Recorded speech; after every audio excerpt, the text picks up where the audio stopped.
Good morning students जो numerical यहाँ पे जो है हमारे पास that is body rotating at 20 radian per second means ये मेरे पास एक बॉडी गिवन है और ये जो रोटेट कर रही है वो उसकी जो इनिशियल एंगुलर वेलोसिटी जो है that is 20 radian per second से ये रोटेट कर रही है is acted upon bye a constant torque. उसके ऊपर हमने क्या किया, एक कांस्टेंट टॉर्क जो है हमने अप्लाई कर दिया। तो ये हमने यहाँ पे फोर्स अप्लाई की।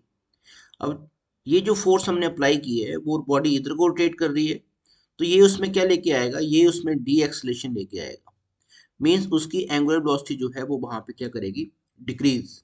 तो यहाँ पे जो इसमें डी एक्सलेशन आ रहा है वो डी एक्सलेशन कितना आ रहा है, वो आ रहा है आपके पास -2 रेडियन पर सेकेंड स्क्वायर। अब होगा क्या कि जब आप इसमें डी एक्सलेशन आ रहा है तो एक टाइम पे जाके इसकी एंगुलर वेलोसिटी जो है वो क्या हो जाएगी, जीरो। जब हम इसके ऊपर constant torque means continue apply कर रहे हैं, तो कांस्टेंट टॉर्क मींस हर बार जो एक्सेलरेशन लग रहा है इसमें वो कितना लग रहा है, 2 रेडियन पर सेकेंड स्क्वायर। तो मींस जो एक्सेलरेशन, एंगुलर एक्सेलरेशन जो लग रहा है यहाँ पे वो इसके ऊपर क्या है, कांस्टेंट। क्यों कांस्टेंट है, क्योंकि उसने कहा है स्टेटमेंट में कि टॉर्क जो है वो हमारे पास क्या है, कांस्टेंट।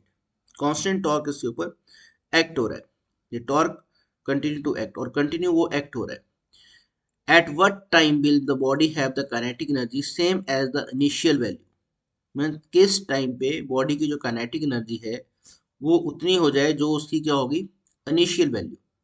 अब देखो, अगर मैं ये कंडीशन लूँ इसकी फर्स्ट, कि उसकी जो काइनेटिक एनर्जी यहाँ पे होगी वो काइनेटिक एनर्जी कितनी होगी, half I omega naught square, ये उसकी इनिशियल काइनेटिक एनर्जी होगी।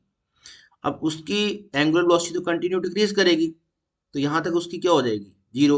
इट मीन्स यहाँ पे उसकी काइनेटिक एनर्जी आके क्या हो जाएगी, जीरो, क्योंकि यहाँ पे जो एंगुलर वेलोसिटी है उसकी वो क्या हो जाएगी, जीरो। तो यहाँ तो कंटिन्यू क्या कर रही है वो, डिक्रीज।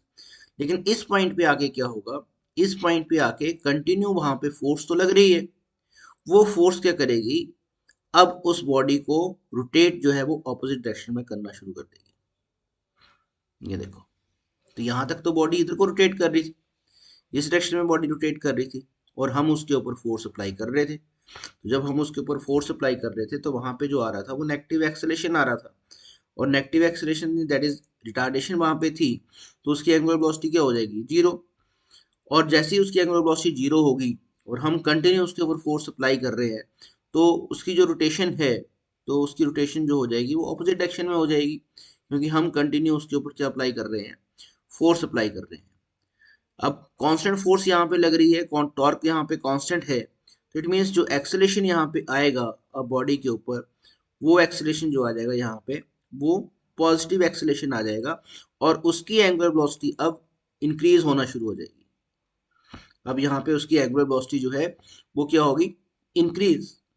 और उसने यही पूछा है कि कितने टाइम के बाद दोनों की काइनेटिक एनर्जी क्या हो जाए, सेम। तो मीन्स इसकी काइनेटिक एनर्जी भी कितनी हो जाएगी, वही हो जाएगी जो इनिशियल है। जो यहाँ पे थी वही काइनेटिक एनर्जी यहाँ पे होगी, क्योंकि एक बार वो क्या कर रही है, डिक्रीज। यहाँ तक वो डिक्रीज करेगी काइनेटिक एनर्जी उसकी, फिर उसकी काइनेटिक एनर्जी क्या करेगी, इंक्रीज।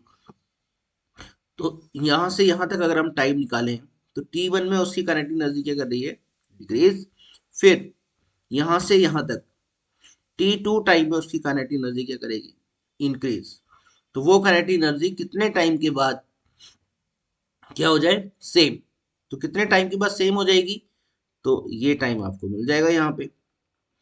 देखो, T1 टाइम तो उसने जीरो होने में लिया, फिर T2 टाइम उसने वापस इंक्रीज होने में लिया, तो टोटल टाइम जो यहाँ पे आ जाएगा that is T1 plus T2। तो यहाँ पे जो आपको टोटल टाइम निकालना है वो T1 प्लस T2 निकालना है। तो आपको होप आपको ये क्लियर हो गया होगा कि जो स्टेटमेंट है उसमें उसने क्या कहा है, कि उसकी जो इनिशियल काइनेटिक एनर्जी है और वही काइनेटिक एनर्जी वापस वो गेन कर लेगा, तो कितने टाइम के बाद वही काइनेटिक एनर्जी वो गेन करेगा। तो बीच में क्या सिचुएशन आएगी, बीच में उसकी काइनेटिक एनर्जी क्या होगी, जीरो। मींस पहले कुछ एक काइनेटिक एनर्जी होगी, फिर जीरो होगी, फिर उसकी बढ़ेगी, और कितने टाइम के बाद वो वापस इनिशियल काइनेटिक एनर्जी के इक्वल हो जाएगी। इट मीन्स हाफ हाफ ये तो सेम है, मोमेंट ऑफ इनर्शिया वो भी सेम है। इट मीन्स इस पॉइंट पे जो उसकी एंगुलर वेलोसिटी होगी वही एंगुलर वेलोसिटी जो होगी वो इस पॉइंट पे होगी। तो ऐसा कितने टाइम के बाद होगा? तो यहाँ पे दोनों में डिफरेंस क्या है कि यहाँ पे तो रिटार्डेशन होगा और फिर जीरो के बाद उसका क्या होगा, पॉजिटिव एक्सेलरेशन वहां पे आएगा और उसकी वेलोसिटी जो है वो इंक्रीज होगी। अब ये आप टाइम निकाल लो यहाँ पे, क्योंकि यहाँ पे जो आपकी फाइनल वेलोसिटी आएगी वो फाइनल वेलोसिटी क्या आएगी, जीरो। और तो फर्स्ट ये केस ले लोगे आप, ये पॉइंट आप ए मान लेते हैं और ये बी, तो ए टू वी आप टाइम कितना लगता है वो निकाल लो, फिर वी टू सी कितना टाइम है वो निकाल लो। तो डाटा आपके पास गिवन है यहाँ पे, तो आप ए टू वी निकालो। तो ए टू वी आप अगर यहाँ पे टाइम निकालते हैं तो टाइम कितना आ जाएगा, यहाँ पे टाइम जो आएगा that is change in angular velocity, change in angular velocity upon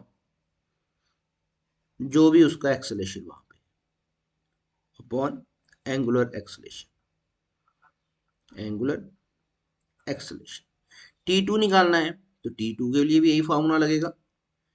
T2 में क्या आ जाएगा, change in angular velocity, change in angular velocity upon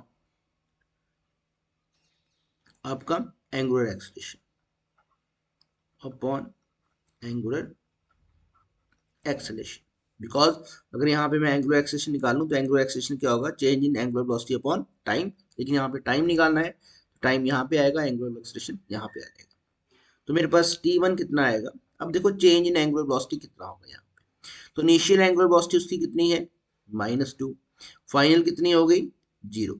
तो कितना हो जाएगा इसका, जीरो, सॉरी एंगुलर वेलोसिटी नहीं है, एंगुलर वेलोसिटी तो इसकी ओमेगा गिवन है यहाँ पे 20 रेडियन पर सेकंड। तो इनिशियली जो उसकी एंगुलर वेलोसिटी है वो 20 रेडियन पर सेकंड है, ये लिखा हुआ हमने यहाँ पे। तो इनिशियल जो है वो 20 रेडियन पर सेकंड है और फाइनल उसकी कितनी होगी, फाइनल होगी उसकी जीरो। तो यहाँ पे क्या आएगा, फाइनल माइनस इनिशियल, तो फाइनल उसकी क्या हो जाएगी ये, जीरो माइनस इनिशियल कितनी है उसकी 20 अपॉन एंगुलर एक्सेलरेशन। तो वहां पे तो डी एक्सलेट होगी, वो यहाँ से यहाँ तक ए से बी तक क्या होगी, वो डी एक्सलेट होगी। तो यहाँ पे जो एंगुलर एक्सेलरेशन है वो कितना है, -2। तो ये है आपके पास -2। तो T1 जो आपके पास यहाँ पे आ जाएगा वो कितना आ जाएगा, 10 सेकेंड। अब सेकेंड ले लो, V2C। तो V2C देखो, T2 is equal to change in angular velocity. तो यहाँ पे इनिशियल एंगुलर वेलोसिटी कितनी आ जाएगी, जीरो, और वापस वही एनर्जी उसकी हो जाती है, मीन्स वापस वही एंगुलर वेलोसिटी हो जाएगी, तभी उसकी एनर्जी क्या होगी, सेम। तो मीन्स कितनी हो जाएगी, 20 रेडियन पर सेकेंड। तो यहाँ पे जो आपके पास इनिशियल है वो जीरो है और फाइनल क्या है, 20 रेडियन पर सेकेंड। तो ये आ जाएगा final minus initial upon acceleration. और सेम एक्सेलेरेशन है क्योंकि वहां पे टॉर्क जो है वो क्या है, कांस्टेंट, टॉर्क कांस्टेंट है तो जो आपका एंगुलर एक्सेलेरेशन है वो भी क्या रहेगा, कांस्टेंट। लेकिन वो किस में है, प्लस में यहाँ पे आएगा, तो ये कितना आ जाएगा, +2। तो ये अगेन T2 मेरे पास कितना आ जाएगा, 10 सेकेंड। तो कितने टाइम बाद ये सेम एनर्जी वो गेन करेगा, तो टोटल टाइम जो आ जाएगा मेरे पास, वो टाइम कितना आ जाएगा, T1 plus T2 that is 10 + 10 that is 20 second. Clear student? तो स्टूडेंट्स, अगर आपको ये लेक्चर अच्छा लगा तो please subscribe my channel and share this lecture. Thank you.